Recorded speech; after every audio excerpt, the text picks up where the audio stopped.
up like a Lord with candy. Speaking from your burner, saying you can't stand me.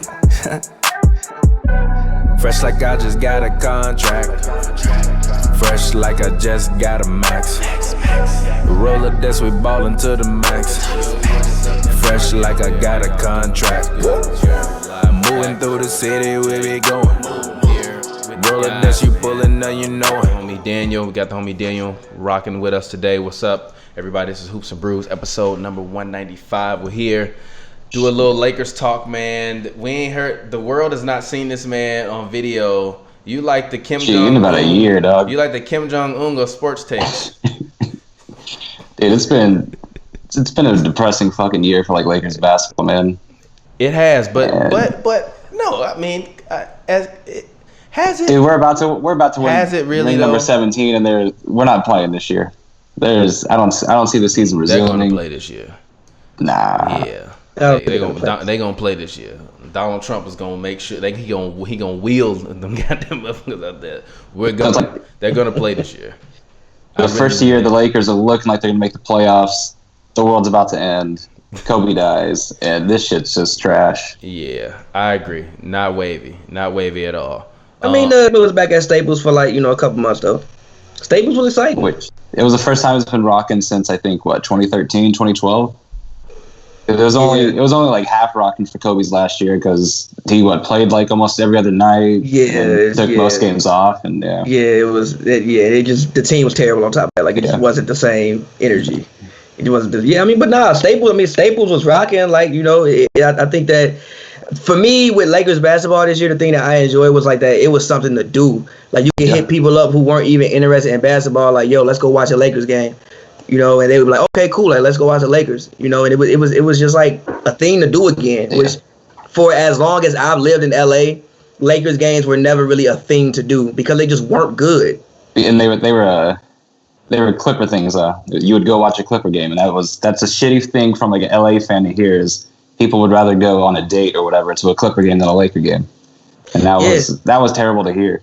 Yeah. Yeah, and at least like this year, it was like getting up, hitting your friend. Yeah, but I think at a bar was a real thing. Can I interject? I think that the reason why people felt that way though was because of the fact that Clippers tickets have always been historically way cheaper than Lakers tickets. So if you want to go to a game, you could take a chick for a lot cheaper to go to a Clippers game than you could if you were a Laker. Like you only taking women you love to Laker games. Yeah. But or women you actually really into to Laker games. You're not just pulling up to the Laker game with everybody. But again, are you trying to see Blake, CP3, and DeAndre when they're healthy? Or are you trying to watch like Sakura, Ryan Kell, and like fucking Jordan Clarkson? But it's still a Lakers though. It's like the Yankees. When the Yankees not great, I still want to watch a Yankees game because they the Yankees. America still loves the Cowboys and they suck. They always suck. I mean, yes, but I'm not even, like, me personally, I'm not even talking about going to the games. I'm talking about, like, it would be moments on, like, a Friday night, right? The Lakers playing. I'm like, hey, yo, you want to go, like, catch, like, this Lakers game at, like, a bar with, like, girls who, like, don't normally watch basketball. They're like, okay, yeah, I'm down. Like, Bronze on the Lakers. Like, yeah, I'll go watch the Lakers game at, like, a bar. For, like, the duration of the period I lived in L.A., you could never do that because they just weren't. You could never entice somebody outside of, I want to say, Kobe's retirement night and outside of, like, the night Kobe actually retired. Yeah. Like the 60-point game. There weren't many Lakers games where it's like, yo, this is an event. I feel like every Lakers game this season, for the most part, was an event. Like, you can see what they did. They were at least exciting. Like, you cared what they did. Yeah, like, the only events after the Kobe retirement night was the only Lakers events were in Vegas, and that was Summer League. 2017 and 2018 with Lonzo. That was, to this day, that's one of the most exciting Summer Leagues I've ever seen in my life. I agree. Shout out to Zo. Shout out to Zo, too. Probably that, and maybe like Lonzo's first game. I think like Lonzo's first game. I think like that was the event just because like you wanted to see what he was gonna do because like there had been so much, and then Patrick Beverly picked up the man full court. Then the next game is when he had like the 29-10 and like 9 game versus Suns and like kind of got it back. But yeah, that season was a roller coaster. Yeah, so I'm just, I mean, it's unfortunate the things that happen along the line, during the season, but at least just for a basketball fan, like basketball is better when the Lakers are good. Yeah. It just are. Like basketball is better. It's just like some teams where that sport is better when that team is relevant. And the Lakers are one of those teams. And just for living in Los Angeles, you kind of get the feeling of what it's like when the Lakers are good. At least I got that feeling this year of what it's like when they're good. Yeah. Like people we finally got to see Anthony Davis. Like I kind of half-assed watched him in New Orleans. This is like my first season. This is like my first season watching Anthony Davis like game to game. That's who he is. He's always been this way, which is so funny when people get mad at him. It's like, Pavy, you were still the same person that was yelling, AD, your ass can't shoot, because you was thinking, why are you shooting them? You can't shoot. And now he still takes those same shots, and you like, AD, why are you doing that? Yo, like, also, you're not wrong. Like, am I like, he's always been who he's been. But go ahead. The Lakers like ended the season on the worst like possible. Like they just beat the Bucks, they beat the Clippers, and then like what everyone will remember what the Lakers did was LeBron missed that layup, which he should not have missed, and then AD missed that three. Like that's our last like image of Laker basketball, I think, this season. Oh yeah, I forgot. And Spencer Dinwiddie. For such a promising season, it ends like that, and I'm just like, fuck. Like we finally showed that we can beat anybody, like anywhere, and then that shit happens. Except like, Spencer Dinwiddie. He was talking way too much for like a player of like his caliber. Yo, first of all, we had to talk about Spencer Dinwiddie. He's wilding. Wait, real quick. The shit that he said about Michael Jordan, I had to read that shit like 10 times. I agree with him. Shut the fuck up, I bro. agree with him. First of all, here go the thing, right? Spencer Dinwiddie, you do not have the fast twitch. Like, just put on Spencer Dinwiddie tape and put on Jordan tape. It's two different human beings. You ain't got the same type of agility, hang type of as Michael Jordan. Like, stop. I understand what you're saying. Like, yes, Jordan was an incredible athlete for his time. Jordan's an incredible athlete today. First of all, he's 6'6" with like a 7-inch wingspan. I think his vertical is actually like 47-inch vertical. He has better hang time than you. He's probably quicker than you. His fast twist muscles are better than yours. How you know his fast twist muscles are better? Put on the tape. It don't look the same. You see him play? Because Spencer said everybody else is faster now and bigger and just as strong. That's what he's saying. No, because Spencer's not moving like that. Spencer's not moving like that regardless. He's not moving like that. No matter who put the tape, into just like literally watch the tape. And also, that's gonna be the name of this episode. Spencer not moving like that. And I would like put him and Jordan on the racetrack, and he gonna be going slow. And Mike gonna be way ahead of him. And like we got the '90s had athletes, bro. It wasn't like everybody was out there and couldn't do nothing. The '90s had athletes. It's just like Spencer. You not that athletic. You not Jordan athletic, bro. Like, relax. I know what you think you saying, bro, but relax, G. Relax. I agree with him. I'm sorry, I do. Agree. I agree with him. I vehemently disagree with that. I agree with some of the shit he says, but no, he was going crazy. Like I was like, what are you doing? That's what you he was trying to make the correlation of like the 4.3 speed on the 40 for the NFL and like what they actually run in the routes, and like I get what he was trying to do, but no, Mike's running a 4.3 regardless, like anywhere. Like it doesn't matter with pads, without, but like he's gonna jump that high. He might even jump higher, like in like with stride. Like I just don't get it. Like I don't get what the point he was trying. The point? No, I disagree with that. I think what he was saying was, yo, like I'm 6'6", 185, right? And I got a 40-inch vertical. That's what he was saying. Like I got a 40-inch vertical. Jordan OG. But his point is this. His point is this. Like y'all marveling over this. You can't make that point about Mike. Nah, but his point is that like everybody is marveling over what Mike is doing. He's like, yo, like what y'all don't realize is that all of these guys now can do that. I'm me, and I can do that, and I'm not Michael Jordan. Mike not gonna just be able to do that. All these guys can't do that. They can't. If they could, I've never seen Spencer do anything. Can do that. Like for instance, put on Zach LaVine tape and put on Spencer Dinwiddie tape, and look at the difference of athletes. Just look at the difference. Zach can fly. Spencer, I don't know the last time I've seen Spencer jump. He's like, no, I fuck with Spencer. Spencer's a quality NBA player. He'll have a very long career. He was balling this year. But relax, Spencer. Let them out the house. You've been in the house too long. Get out the house. Relax, G. Relax, bro. That's hilarious. Relax. That's hilarious. But Daniel, I mean, honestly, what did you think about this season? You know, obviously last year you were mad hype. I'm still waiting on you to Harlem Shake in that Celtics jersey. You still owe that. You got like hey look, I'll put it this way.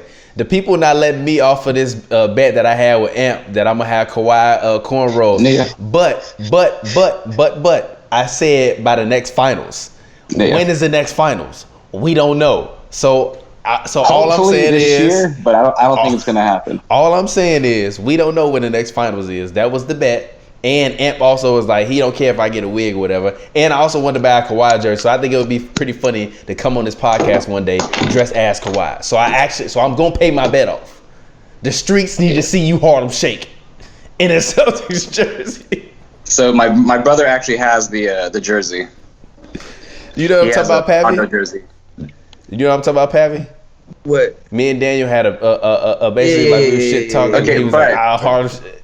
It doesn't matter. You didn't say injuries provided. You just said what you said. Miss 30 games each. It doesn't matter. You just said what you said. I didn't know I was gonna have to see fucking Rondo play. It don't matter, G. It don't matter. Injuries, like G. Injuries are a part of the game. They happen, G. They happen, bro. They happen. You didn't think it was gonna happen, and that's fair. But like it happened, bro. Like you can't. It happened. What happened. Yeah, you're not gonna Harlem Shake your way out of What I've enjoyed this season was like. It's cool to see the Lakers back as the number 1 seed. Yeah. Like, it's been... I spent all my teenage years having the Lakers as the number 1 seed. Since I've been able to drink, they've been trash. So, like, since I've been able to fucking drink, they've been trash. So it's finally good to be able to go out and, like, celebrate with, like, seeing them win and have, like, a beer at a bar, you know? Yeah. Yo, the Lakers were bad for a very, very long time, bro. We won't be able to do that for a while, though, unfortunately. Yeah. Well, actually, who knows, man? I mean, so I heard they going to allow concerts in, like, Nashville or something like that. I'm not watching a game in Nashville. Like, I'm not. Come on, it was Missouri. Man. You can fly down there, G. You white. They ain't going to bother you, bro. I'm cool. I'm not trying to go to Tennessee. But obviously, the topic of the Last Dance today, they had the Kobe, episode on. I don't think we've talked to you, since the, I really haven't spoken about it, like, on, like, anything. It'd basically be like if you guys watched Mike die. Like, I didn't think I'd see Kobe die in my lifetime. And I think you guys would say that about, like, your childhood heroes as well.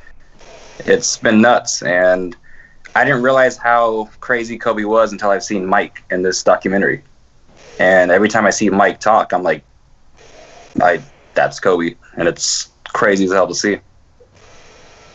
Yeah, I also think just the circumstances of how it happened was crazy too, because like your name was already in the news, obviously because of the LeBron situation, so you're like your name is already floating around, and you wake up one day and it's like, wait, what? Like they don't even, just the timing of it all was.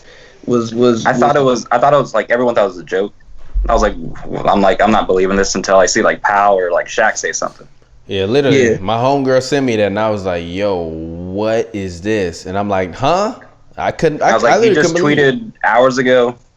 He flew in a helicopter almost every day. So I'm just like this. I'm like, and then funniest thing is though is his girls basketball team was actually going to play a team. I'm from Fresno. They were going to play a team from Fresno, and like I know the coach of that girls basketball team, and like they said it was a surreal experience to have their game canceled. And just nuts. Crazy. And then like they found out why it got canceled and all that. And yeah, man. It's insane, man. I mean, shout out to all Laker fans out there. I do think that the one cool part about even like what we've been able to do with our like all this stuff, and I remember coming to you like, yo, let's let's do like a Lakers page.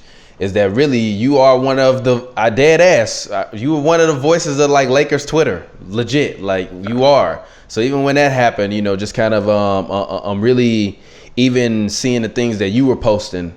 You know what I mean? As opposed to what other people were posting and things of that sort, and how you remember Kobe, it really kind of gave me a different lens, because I really feel like for the first time I got to really see how everybody felt about Kobe, whether you loved him or you hate him. I felt like before it was just kind of like, yeah, he's cool, he's a basketball player, he played for the Lakers, but once he passed, I feel like you really got to really see like how many people's lives he affected.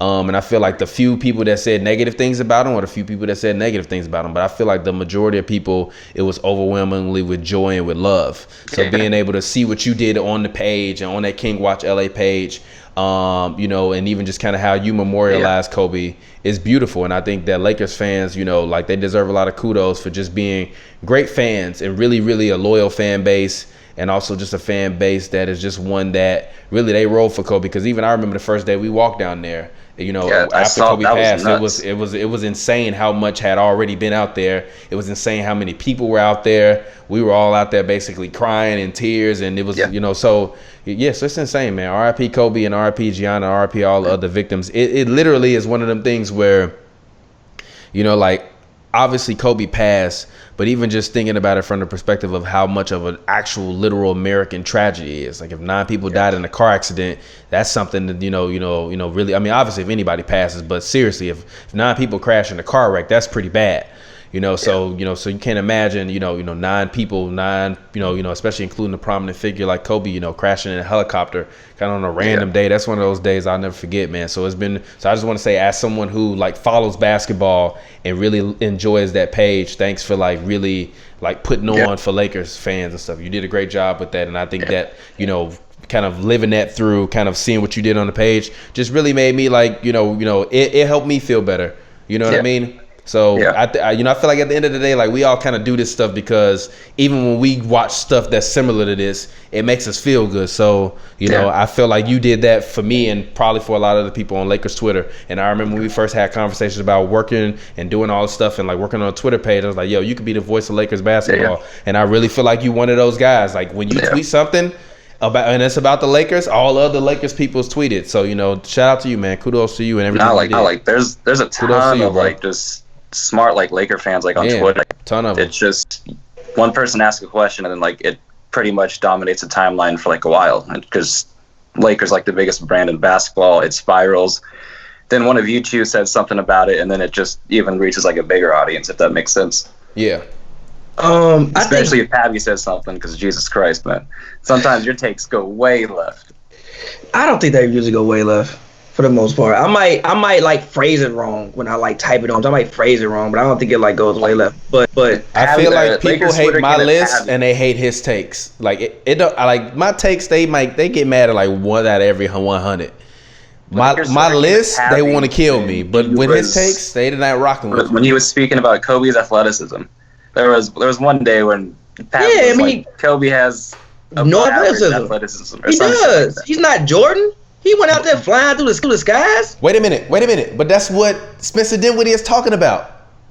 That's exactly what he's talking about. But look, listen. There is a difference. Spencer, not Jordan. Put on the tape. Look at the tape. I mean, Spencer, not Zach LaVine. Like, you have incredible athletes. But also, like, going back to the Kobe, I don't know, even Kobe said don't compare it. But even going back to the Kobe Mike conversation, which is why when people say Kobe was a more skilled basketball player than Mike, I agree with them because he wasn't as athletic. The fact that Jordan could just like get in the post, jump in the air, knowing that you can't jump as high as me, you're gonna land before I do, and then I'm also gonna fade. You can't block this shot. Kobe didn't have that type of athleticism, so you have to use pump fakes, moves, double spins, double pump fakes, be a little bit more with your better body position because you don't have that same level of athleticism. I wasn't saying that he's unathletic. I was just saying like his levels, bro. He's not like a Zach LaVine type of athlete. He's not. Go ahead, Daniel. None of those players you have mentioned have had the end-game dunks that Kobe has had, though. Well, who has it? Zach LaVine has. I haven't seen Zach dunk over any of the players Kobe has. I mean, yeah, but nobody really jumps at Zach LaVine's dunks like ever. I mean, who jumping on who? Why would you do jumping that? on Kobe? Dwight decided to stay there. Mad people. Mad people tried to block Kobe's Mad blocks. people tried to block Kobe's dunks. And also think about the NBA back then, the lane was much more crowded. Like, you look at today's game, like the lane, like how many people get dunked on average in today's game in general? Yeah. Like when somebody gets dunked on now, I'm actually like legit surprised. You see people get crossed all the time. But like people don't really get dunked on no more like that. Like back in the day, somebody probably got dunked on every single game. Because it was just like more bodies in the lane and people was like jumping that shit. People don't really be jumping that shit no more. Yeah. Which is why the fact that it took Mike so long to get Mutombo is hilarious. I mean, I feel like Mike you just not testing Mutombo like that. Yeah, but also Mike was waiting. He was waiting. Trust me, Mike was waiting. He wasn't just going in there thinking it was sweet. Yeah, he was waiting. Yeah, he could show shit. He was waiting. He literally was like, I got one time, and when I get it, I gotta land it. So that way when I hit it, it can never be no conversation about it.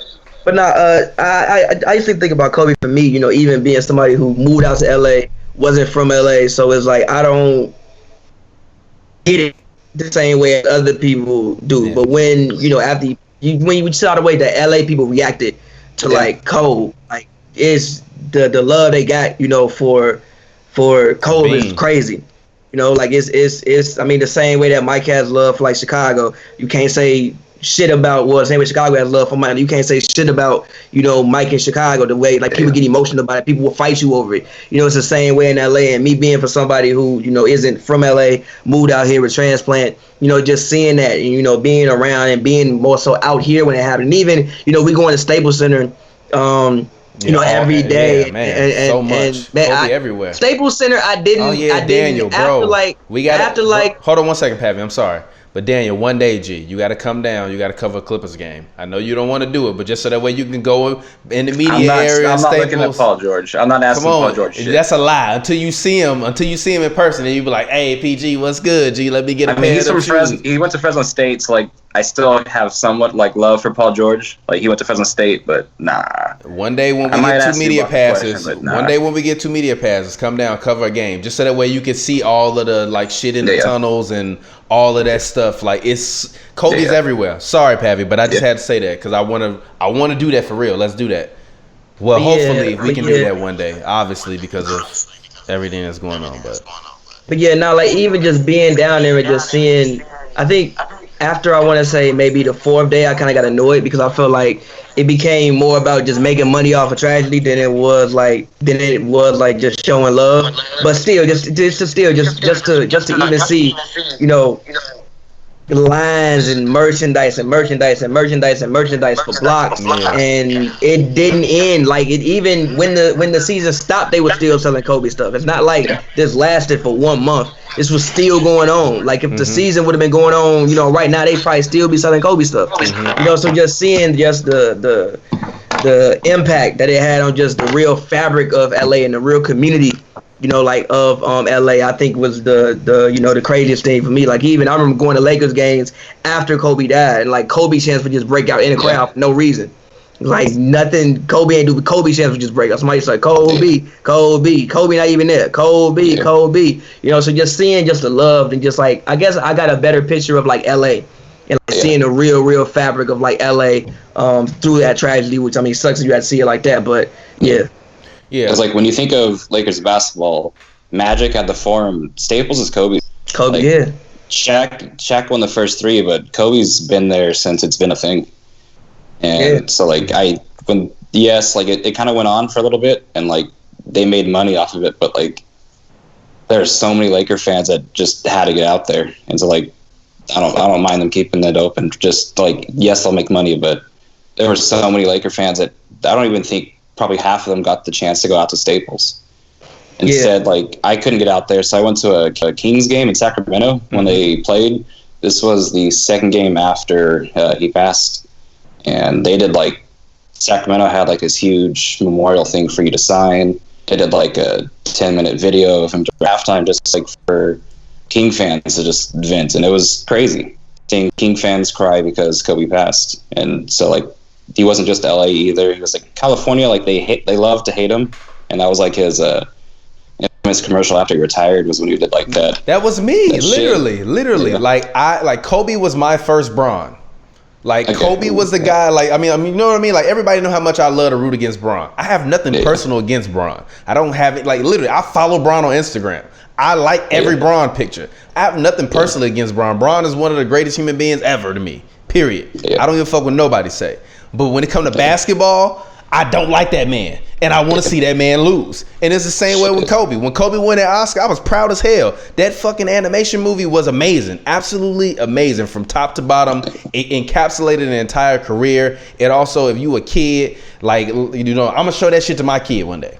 Like, you know what I mean? Kobe made something that I'm going to show to my child that might inspire my child to want to play basketball. So like, yeah, I didn't like Kobe when he was playing, but after he retired, I didn't have no beefs with Kobe. Even actually, once Kobe tore his Achilles and I knew he was no longer like gonna win anymore, I didn't have any more problems with Kobe because the only reason I ever rooted against Kobe was because I didn't want him to win, because I wanted my team to win.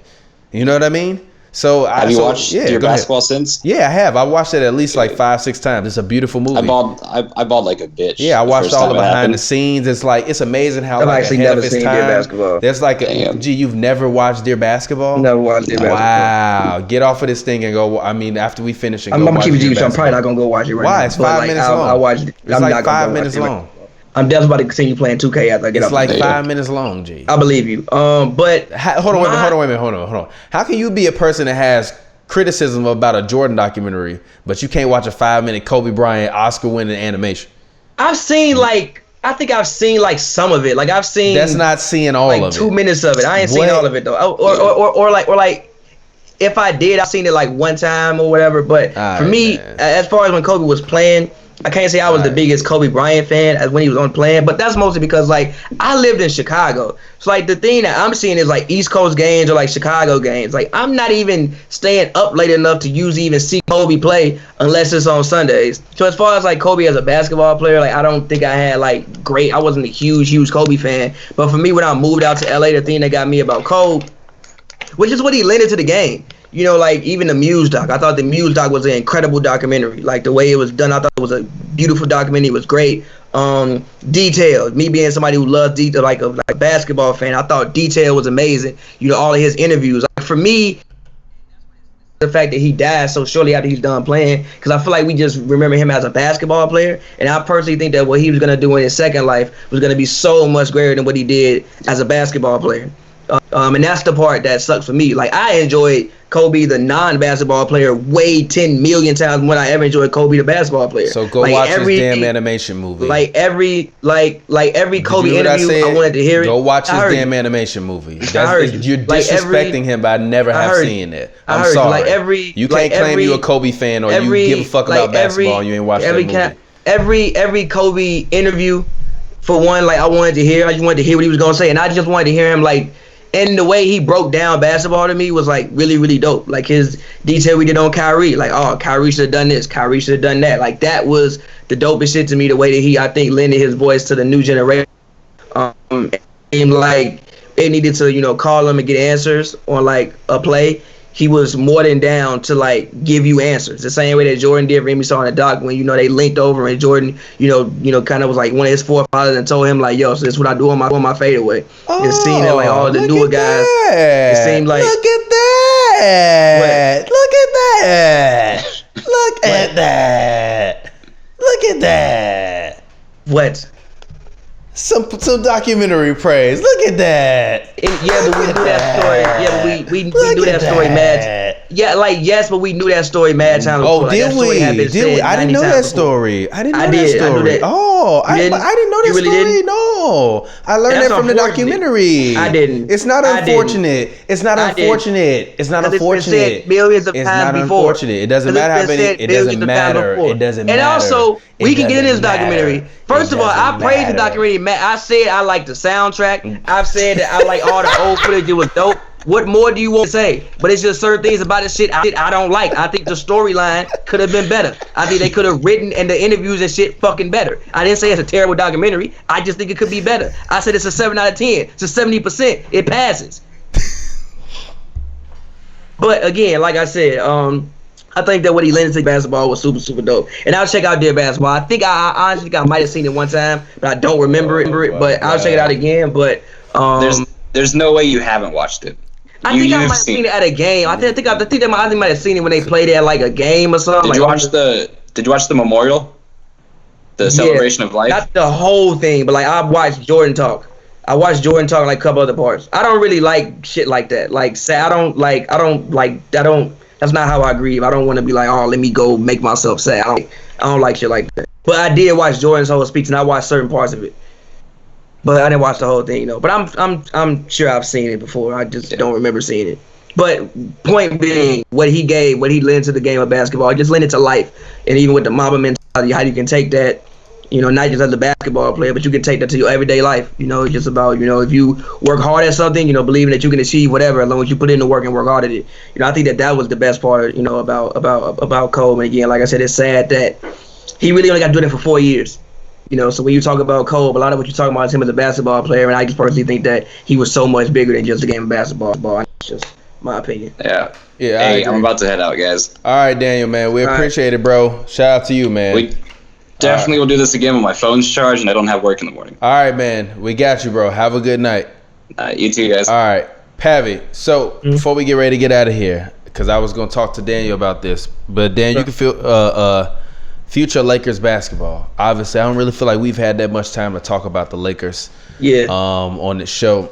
So, what are your thoughts? What do you think about the future of Lakers basketball? Oh man, I think it's a questionable time. I think that if they don't finish the season, I think that AD gives it one more run. I think he does like a 1-and-1 deal. A 1 year player option type deal. Obviously, we'll decline it, and then obviously the new GM in Chicago, Anthony, Giannis, and then enter the market with Giannis. He said that he wanted to play with Giannis. Obviously, LeBron is getting older. I think LeBron will have 1 more year left on his deal. After that. So I don't see AD signing like a loan. It doesn't really make sense for AD to sign a long-term deal with the Lakers. It just doesn't. In this market, it kind of does. Okay. From a money perspective, in this market, it actually really does make sense for AD to sign a long-term deal. If I'm Anthony Davis, I'm honestly looking at everything in terms of the market perspective. If we're the NBA, we just probably lost anywhere between $100 to $500 million in revenue this past season. If I'm Anthony Davis, I need to shore up as much money as I can in my pocket for the next 4 to 5 years as possible. So if I'm trying to do that, honestly, I think the best place for him to go really is the Bulls. Because I think even when we just had this. Just this summer, I don't think they had the money to this summer. I think next year is when they had the max contract money. If they have the guys that are as good of GMs as they are, they can figure out a way to make it happen. And I think if you're the Lakers, you don't want to lose AD for nothing. And I think if you're the Bulls, AD is your prized possession. And in this market, AD, you can technically make more money in a longer contract if you stay with the Lakers. But think about how much of that money you're going to give up in overall taxes because you live in California. You can always have your house. You can always have your house in California. Chicago state tax no better, bro. He getting taxed 50% regardless. So both of that shit terrible. Both of that shit both ways terrible. I'm sure it's not as bad as LA. California is like one of the worst states in the world. Yeah, but Illinois ain't gonna do him too much better. You're saying ain't gonna do him too much better. In this market, what's 30 million? If I'm him, that's what I'm asking myself. What's 30 million, and do I really want to go back and play for the crib? And if he really want to go back and play for Chicago, I think now is the perfect time to do it. Sign a long-term deal and figure your thing out. I think Anthony Davis, there should be no reason why he's not every single place in Chicago and throughout the entire Midwest on everything. Billboards, cups, side of 7-Elevens, McDonald's, Dunkin' Donuts, downtown building. Like, he should be everywhere. Literally. I think that it's a good chance it happens. Well, a better chance it happens, but I don't think this year is the year. I think that he signs a 1-and-1 deal, 1-and-1 with a 1-and-1 with the player option, and enters the market in free agency in 2021. I think the Bulls would damn near have clear books, completely clear books. Him and whoever else can go to the Bulls. Basically, you could build a team completely around them because ain't nobody gonna be on contract besides I think like Kobe White and like the couple of rookies who still on rookie deals. Him, Giannis, or him and whoever else go there. Build a team completely around them, but you get a Lakers thing, one more go, you win it, you decide you want to stay, you love LA, you like what they done to you, okay, cool, you stay in LA, next year don't go out the way you wanted to go, okay, you ride out, do whatever. But I think the Lakers are in a very interesting position, which is why LeBron wants to finish the season. Because this team, you didn't sign this team for that long. This team really has a 2-year window. And then after that, who the fuck knows? Like, you basically signed this team for 2 years. Yeah, but if I'm AD, I've seen DeMarcus Cousins. That's my brother. If I'm AD, right? That's his brother. That's his bro. They, they homies. I just literally saw him be in a similar predicament, take less money betting on himself, and then go out and get injured. And then obviously the amount of money that he would have been able to make, he's no longer going to ever have the ability to make that amount of money. I don't think he took. Nah, he didn't take less money, but he was on that Sacramento. He did. Yes, he did. Boogie got offered 2 years, $20 million. I mean, I'm sorry. Oh yeah, that deal. So he declined that deal and bet on himself, and in the end, wound up having to take less money because he bet on himself. But I look at a guy like AD. We've said it a million times, and I've said it a million times that I think he's injury prone. I really do, and not major injury prone, but I mean the older you get, the more those little knick-knack injuries start to build up. The crazy part about like even thinking about guys like Mike and Kobe, when you see them in documentaries, if you look at their fingers, half of their fingers ain't even working because they shit's looking in the other way and ain't even moving because ligaments and all this stuff ain't. After a while, your body just started to break down, which is honestly the best part about Bron. Like Bron hasn't really had a ton of crazy injuries, which is why I told you if Bron can play to 50, I really do. I really do believe it. He's not playing to 50, G. Relax. Why not? Not happening. LeBron be like the first player to ever play 30 years. He's not fucking playing till 50. Be fire. He's not playing 50 years, bro. LeBron's gonna play maybe. LeBron got maximum 4 years left. Maximum. I think he want to play with the Suns. Actually, if you LeBron, okay, this is my question. If you LeBron, and obviously you said LeBron can never be the GOAT. Sorry, next Herbs was in this chair, but obviously you said LeBron can never be the GOAT. Whatever. Did I say he could never be? I mean. You did. It'd be hard. No. Ever since originally you've been calling this man the GOAT for the past however many years, and then once you got more basketball knowledge, you was like, yeah, G, nah, I was wilding. I'm rocking with Mike, G, not Bron. I'm rocking with Mike. I remember you saying this. Wait a minute. Let me finish, and I'm gonna allow you the time to respond. He was like, nah, G, I'm not rocking with Bron. I'm rocking with Mike the GOAT. But then, right? So you said Mike is the GOAT. So now, if you're saying Mike is the GOAT based off what you're seeing, what more can LeBron really do that he gonna accomplish that's gonna be so much more better than Mike unless he ring off like 3 in a row? But go ahead. And I mean, you saying he gonna win 3 in a row? Nah, see, I think his shit'll be different, right? It's just like, for instance, if Bron do some shit where he win rings with 3 different franchises, that's some shit we never seen before. Like if he win rings with 3 different franchises and then he go on to be the all-time leading scorer, then you have like 4 rings, you'll have 5 MVPs, you'll be the all-time leading scorer. When people and like the thing about stats is stats are for people who didn't see it.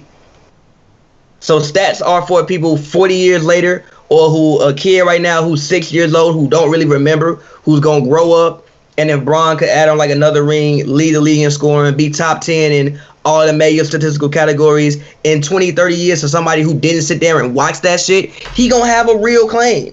He gonna have a legit claim. Now, will he be hands down that? No, I don't think he'll be hands down that, but he will definitely have a legit claim if he could do something. Like I said, go out here, win 3 rings with different 3 rings with three different franchises. That will put you at 4 rings. Yeah, but he's not the best player on his team anymore. Yeah, I hear what you're saying, but we not gonna remember that shit in fucking 30 years, bro. We not. All we gonna remember is the man got a ring.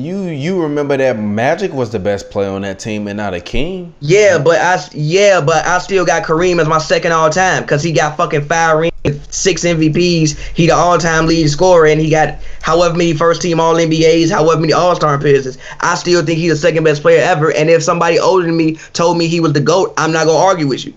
Because Kareem's basketball resume is impeccable. Like LeBron's basketball resume in 30 years, who knows where it ends up? We don't know. We have no idea what he's going to do. This is just saying what he could do. But his basketball resume in 30 years to people who did not see it happen could look outrageous, depending upon how long he plays and what else he does while he plays. So you think for him it's just a longevity in terms of him becoming the greatest of all time then? I mean, I think longevity helps if he can, longevity, and if he could win again. If he could win again and, again, have longevity, he going to have a hell of a conversation for it. I think the only way he can win again is if he wins again and he's Finals MVP. But I don't know if he wins again, he's going to be Finals MVP. I don't think he got to be Finals MVP, bro. I think if he gets a 4 rings. He does. I think if he get, I mean, obviously. There's no respect to him, but I really think he does. Because I think if he comes out in a series, let's just say we continue the season, right? Everybody's game, the players talking about, oh no, it means just as much, woo, woo, woo, woo, woo, woo, woo, woo, woo, blah, blah, blah, blah, blah, blah, blah, blah. They talking all this. So we all looking like, all right, cool. They said it means just as much. We can look at it like that. LeBron get to the finals. Let's say LeBron averaged like 25, 8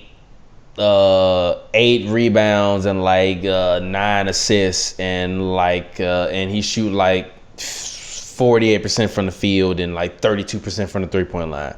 But AD go out and average like 30, 15 with like 3 blocks and like 5 assists. I mean, it's gonna be AD was crazy, but Bron still hooped. As long as Bron go out, they give you like 18 points. Like he still averaged 25, 8, and 8. Yeah, like you can't laugh at 25, 8, and 8. I feel like LeBron gonna get Steph Curry kind of credit on that though. Steph don't really get credit the amount of credit he deserved for that. Everybody what you mean? Who? But who? Like, but if he talking about the Platiana point guards, who put Steph outside top 5?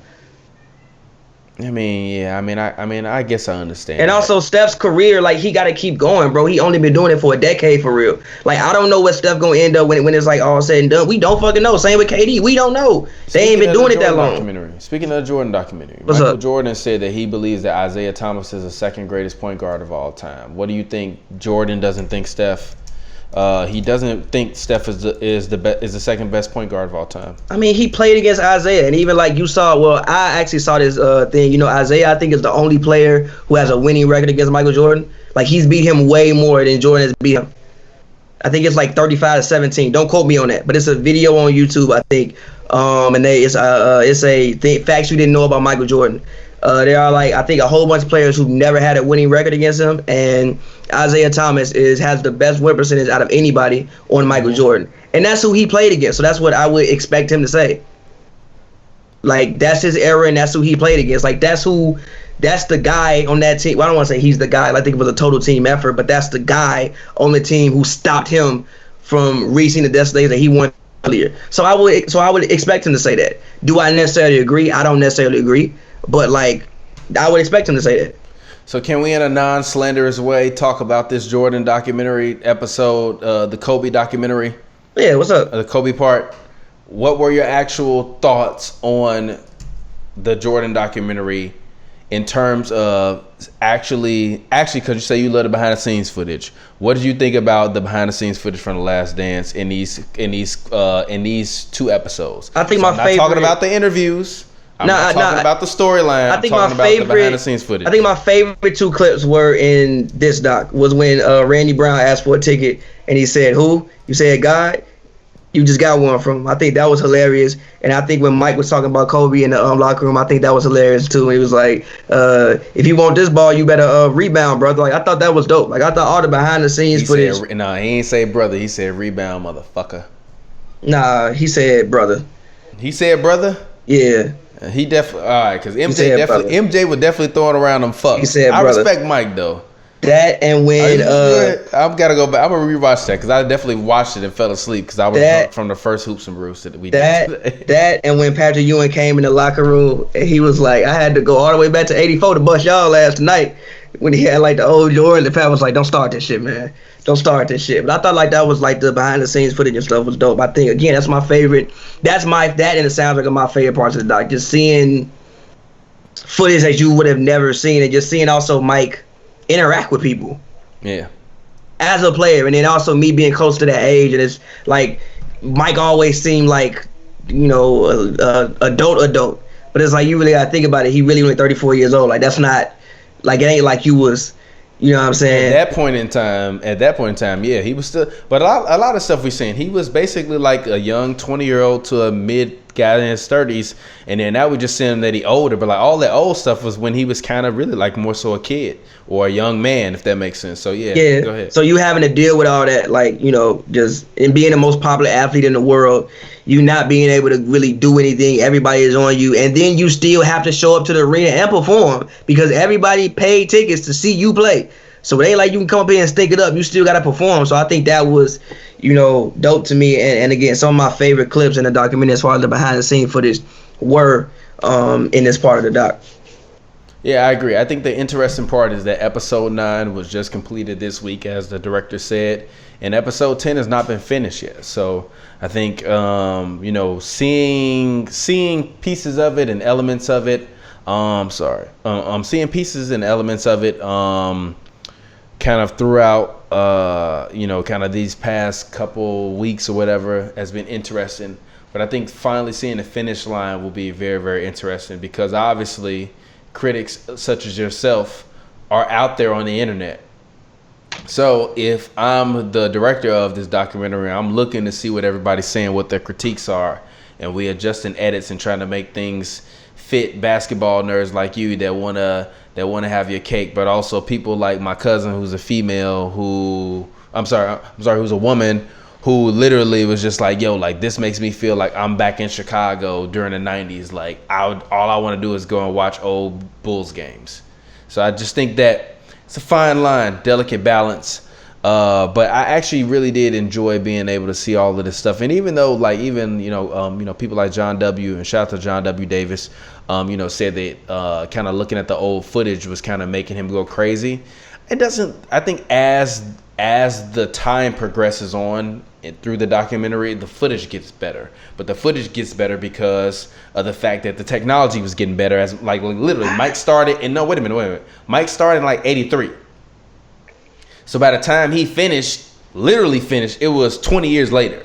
Think about the technological advances and how much better the footage looked between 84, 83, 85 when we seen the NCAA footage versus 93 Bulls footage versus 98 footage versus also like the footage they got for The Last Dance. All that behind the scenes footage is like they got unprecedented like behind the scenes access. So obviously if you filming it, you're going to use the highest quality or whatever you can to make that thing happen. So even just like seeing the quality of everything get better with the times has been interesting. But I mean, yeah. I don't think the footage looked bad to me. The footage was beautiful to me. Also, I like how things look on film. I just think that film gives it's even like recording on like analog. Mm-hmm. It just gives it something different that digital doesn't give it. You know, like when you record on analog and you can kind of hear like the scratches. Yeah. You know, like even when you talk about how the Chronic was recording, you can hear. Yeah. Like it just sounds more human and more natural. Same way with film. Film just looks more human and more natural. Like, even when you see stuff in person, it ain't that clear sometimes. You might have bad eyes. Shit ain't that clear. So me personally, I love the old film. Like the old film just has a look. It looks classic. It looks historic. It looks legendary, and I don't think that it wouldn't be as cool to me if it was in digital, personally, to me at least. Same way with like that's why when you even like remaster albums, sometimes they don't sound as good. Yeah. Like, because you're trying to take it and put the digital effect to it, and sometimes just, the live rawness of it is what made it what it was. You know, so me personally, I like. Also, our ears have been conditioned to it. Even like with all this old stuff. Like the reason why like Mike looks so majestic, and a lot of people from a filmmaking perspective, a lot of people don't realize the reason why Michael Jordan looked like he was floating in air was because like at that point in time, they didn't, the lights in the arena weren't really thinking about the film cameras. And even if they were, the film cameras were shooting at a frame rate, but their shutter rate, meaning like it's like every time. Basically, like a camera basically like takes a picture of like an image, right? But basically every time it takes a picture, it's basically like cutting it off. It takes a picture, exposes it to light, then cuts it off. Exposes it to light, cuts it off. Exposes it to light, cuts it off, right? But when you're shooting with more frames, it's more frames, so it's got to expose it to light faster and cut it off faster. Yeah. Back then, the shutter speed, the ability fit to close off the thing, wasn't that high. So that means that it was a bunch of frames that were going while it's going slower. So Mike, literally, when you slow it down, because it's so many frames and the shutter speed is moving fast, it's kind of blurry a little bit, and it looked like he floating because it's not as crisp, because the shutter ain't going fast. If the shutter's going fast, then it's literally like cutting off the light, and every image is like super crisp. But if it's moving slower and the person is moving faster, it's more like a trail or a blur with that. But it's so many frames they captured in between, it just makes it look a certain way because it just looks more magical and more majestic. The only way you can make it look that way today would be to like shoot it in like 4 times the amount with way more light and do what they doing today, which is make everything super bright. You know what I mean? But back then, those arenas were bright, but they were bright for you to see the game, not for you to watch it through TV. So when you watching through TV, and even when you see like those light streaks, you know how when Jordan will dunk and you see the lights up top streaking, right? That's the shutter speed, because it can't close off the light from it that fast. So literally it's just capturing all of the light and it close off, all light, close off, all light, close off. So it just looks completely different, and the texture of it and all of it and the way it looks is completely different from what this is today, because we can see every single detail. I think if you could see every single detail of what Mike did back then, like it would look cool because of like nostalgia. but we also been programmed to see that and be like, yo, that's cool. But also, like, it looks a certain way because it was shot a certain way. But part of it is, like, the limitations of the time. If we had 4K footage of it, we'd be like, oh, Spencer Dinwiddie could do half them dunks. No, G, we would not be saying Spencer Dinwiddie could do half them dunks. No, we wouldn't, bro. No, we would not be saying that. Zach LaVine could do that. Zach LaVine can do Actually, that. that's what going to be the cover is. The name of this episode going to be Spencer Dinwiddie could do half them dunks. And I'm going to put him on MJ for the free throw line with his hand up. At that man, he might respond. I am going at that man. He need to come on this podcast. He might respond. Like, Spencer Dinwiddie, come relax, show, bro. And I fuck with Spencer, but relax, bro.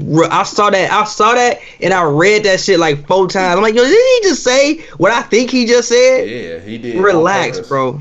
Relax, bro. But all right, man. This has been another episode of Hoops and Brews, episode number 195. Pavy, go ahead, get your plug in, talk to people, let them know where they can find you at.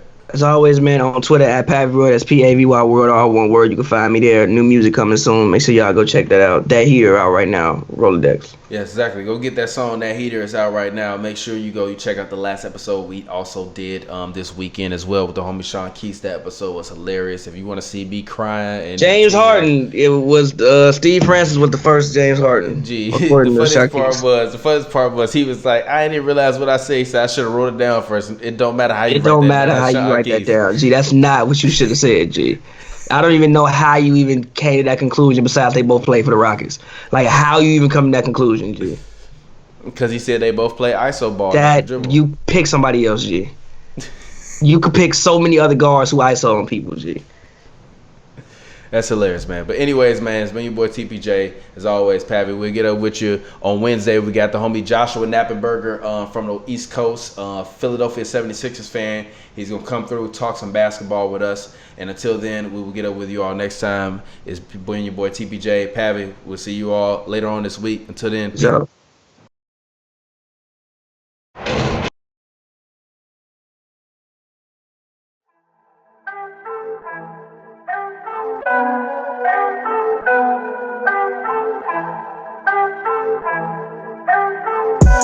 Fresh like I just got a contract. Fresh like I just got a max.